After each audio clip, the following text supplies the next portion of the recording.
जय श्री राम दोस्तों। आप सभी का फिर से स्वागत है एक और नई कथा के साथ। और मैं भगवान से प्रार्थना करता हूं कि आप और आपका परिवार हमेशा स्वस्थ रहे, मस्त रहे। तो दोस्तों, आपने मेरे चैनल को अभी तक सब्सक्राइब नहीं किया हो तो इसे सब्सक्राइब कर लें, लाइक करें, कमेंट्स में जय श्री राम लिखें। तो आइए शुरू करते हैं राजा इल की कथा। जब लक्ष्मण ने अश्वमेध यज्ञ के विशेष आग्रह किया तो श्री रामचंद्र जी अत्यंत प्रसन्न हुए और बोले, हे सौम्य, इस विषय में मैं तुम्हें राजा इल की कथा सुनाता हूँ। प्रजापति करदम के पुत्र इल वाहिक देश के राजा थे। एक समय शिकार खेलते हुए वे उस स्थान पर जा पहुँचे जहाँ स्वामी कार्तिकेय का जन्म हुआ था और भगवान शंकर अपने सेवकों के साथ पार्वती का मनोरंजन करते थे। उस प्रदेश में शिव की माया से सभी प्राणी स्त्री वर्ग के हो गए थे। नर, पशु, पक्षी या मनुष्य कोई भी दृष्टिगत नहीं होता था। राजा इल ने भी सैनिकों सहित स्वयं को वहां स्त्री रूप में परिणित होते देखा।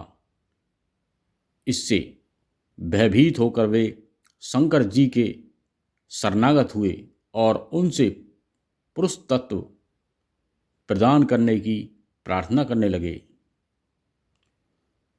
जब भगवान शंकर ने उनकी प्रार्थना स्वीकार नहीं की तो उन्होंने व्याकुल होकर गिड़गिड़ाकर उमा से प्रार्थना की।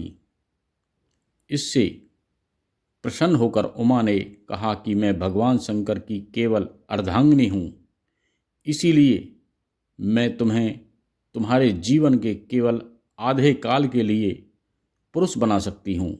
बोलो, तुम अपनी आयु के पूर्वार्ध के लिए पुरुषत्व चाहते हो या उत्तरार्ध के लिए?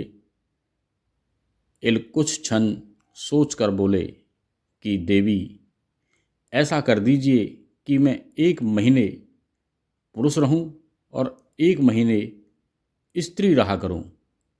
पार्वती जी ने तथास्तु कहकर उनकी इच्छा पूरी कर दी। इस वरदान के फलस्वरूप इल प्रथम मास में त्रिभुवन सुंदर नारी बन गए तथा इल से इला कहलाने लगे।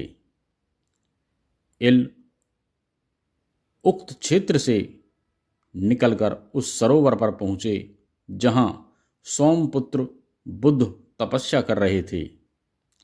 इला पर दृष्टि पड़ते ही बुद्ध उस पर आसक्त हो गए एवं उसके साथ रमन करने लगे। उन्होंने राजा के साथ आए स्त्री रूपी सैनिकों का वृत्तांत जानकर उन्हें किंग पुरुष यानी किन्नर होकर पर्वत के किनारे रहने का निर्देश दिया। उन्होंने आग्रह करके इल को 1 वर्ष के लिए वहीं रोक लिया। 1 मास पश्चात इला ने इल के रूप में पुरुषत्व प्राप्त किया। अगले मास वे फिर नारी बन गए। इसी प्रकार यह क्रम चलता रहा और 9वें मास में इला ने पुररवा को जन्म दिया। अंत में इल को इस रूप परिवर्तन से मुक्ति दिलाने के लिए बुद्ध ने महात्माओं से विचार विमर्श करके शिवजी को विशेष प्रिय लगने वाला अश्वमेध यज्ञ करवाया। इससे प्रसन्न होकर शिवजी ने राजा इल को स्थायी रूप से पुरुष प्रदान किया। हे महाबाहु, वास्तव में अश्वमेध यज्ञ अमित प्रभाव वाला है। आइए अश्वमेध यज्ञ के बारे में जानते हैं। अश्वमेध यज्ञ का अनुष्ठान सब भाइयों के आग्रह को मानकर रामचंद्र जी ने वशिष्ठ, रामदेव, जबाली, कश्यप आदि ऋषियों को बुलाकर परामर्श किया। उनकी स्वीकृति मिल जाने पर वानर राज सुग्रीव को संदेश भेजा गया कि वे विशाल वानर सेना के साथ यज्ञोत्सव में भाग लेने के लिए आएं।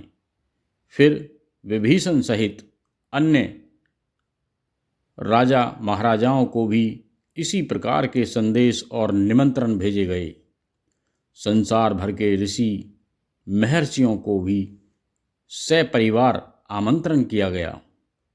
कुशल कलाकारों द्वारा नैमिषारण्य में गोमती तट पर विशाल एवं कलापूर्ण यज्ञ मंडप बनाने की व्यवस्था की गई। विशाल हवन सामग्री के साथ आगंतुकों के भोजन, निवास आदि के लिए बहुत बड़े पैमाने पर प्रबंध किया गया। नैमिषारण्य में दूर दूर तक बड़े बड़े बाजार लगवाए गए। सीता की स्वर्ण में प्रतिमा बनवाई गई। लक्ष्मण को एक विशाल सेना और शुभ लक्षणों से संपन्न कृष्ण वर्ण अश्व के साथ विश्व भ्रमण के लिए भेजा गया। देश विदेश के राजाओं ने श्री राम को अद्भुत उपहार भेंट करके अपने पूर्ण सहयोग का आश्वासन दिया। आगत याचकों को मनचाही वस्तुएं संकेत मात्र से ही दी जा रही थी। उस यज्ञ को देखकर ऋषि मुनियों का कहना था कि ऐसा यज्ञ पहले कभी नहीं हुआ। यह यज्ञ 1 वर्ष से भी अधिक समय तक चलता रहा।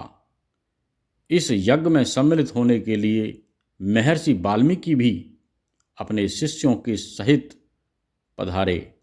जब उनके निवास की समुचित व्यवस्था हो गई तो उन्होंने अपने 2 शिष्यों यानी लव और कुश को आज्ञा दी कि वे दोनों भाई नगर में सर्वत्र घूमकर रामायण काव्य का गान करें।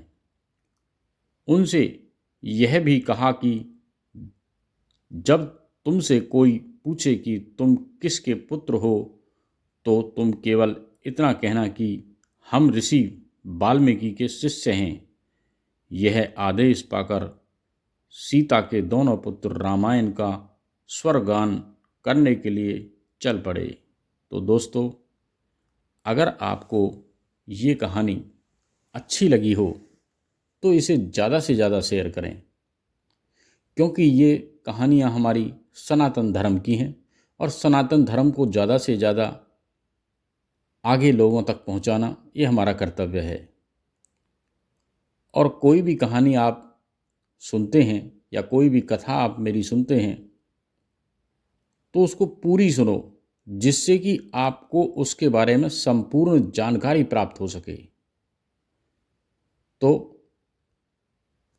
आपने मेरे चैनल को अभी तक सब्सक्राइब नहीं किया हो तो इसे सब्सक्राइब कर लें, लाइक करें, कमेंट्स में जय श्री राम लिखें। तो फिर मिलते हैं एक और नई कथा के साथ।